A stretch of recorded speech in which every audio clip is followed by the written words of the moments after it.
there, everybody. So tonight I am going to talk about getting visible online to drive massive sales, because a few months ago I was the person who was posting online and everybody was ignoring me.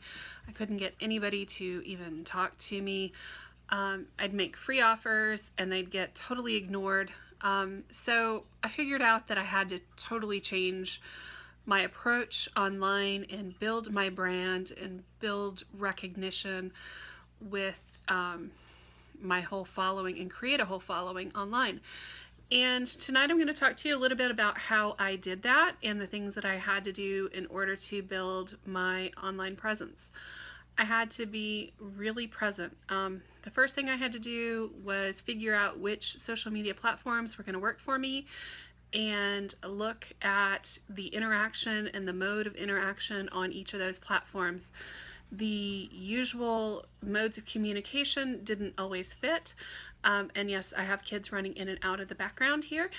And what I learned was that I needed to be utterly consistent in my branding and in my communications, share information that was of value to my constituents and to the people receiving it, and share a lot of the knowledge that I've gained over the years as an entrepreneur. So things like learning time management skills, learning a little bit about sales, okay, more than a little bit about sales, learning the fact that pretty much any small business is about 80 to 90% sales and the rest is all operations and product and service delivery. So I had to learn that, and I had to learn how to convey that to my constituents in a way that they would actually receive and be interested in, and focus on delivering that consistently. And that consistency piece is super important. I had to learn that on Twitter I have to post a certain number of times a day and use an auto scheduler to do that so that I'm posting enough.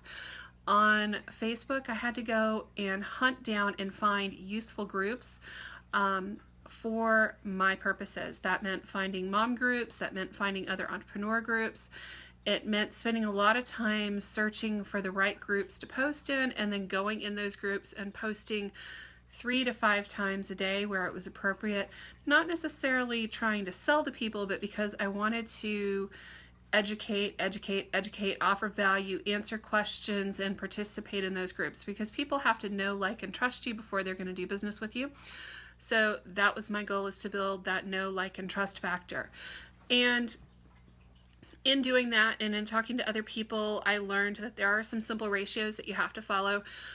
In general, on social media, it takes 500 to 1,000 social media posts before people will actually talk to you and pay attention and actually be able to start recognizing you and interacting with you. The fact of the matter is, there are tons of people online and they're posting their businesses all the time, and you want to get their attention. So it's important to really focus on getting that attention and doing it consistently and in a way that adds value. I found that some of the simplest things I've posted and some of the most obvious ones that were business tips that to me seemed the most obvious were the ones that have gotten the most attention from people online. So think about the lessons that you've learned as an entrepreneur and share those with your constituency, and share those online early, often, and regularly. And I think that taking that educational approach and adding value to people's feeds will have them building up recognition with you. Now, note that I said it took 500 to 1,000 posts. And it truly does. I've seen other people that have gotten visible online, and for them it took the same amount of posts. And you have to be really consistent about what you're posting, the types of posts, and the types of services that you're offering. If you're offering one thing one week and another week, people are generally going to tend to ignore you. So it's not going to be nearly as effective. And you need to be on point, on brand. If you're giving your message a particular way, it needs to be consistent with who you are and what you do. It can't be something that's completely out of left field, left, right, and center, because people are going to get confused about what it is exactly that you're selling and why you're selling it. So those are my tips on getting visible online. Post early, often, regularly. Educate the living daylights out of people. They appreciate it. be yourself, be authentic, show up as you really are. You don't have anything to prove to anybody else except yourself, and people will love you for it. So thank you so much, and I hope you have a fantastic night.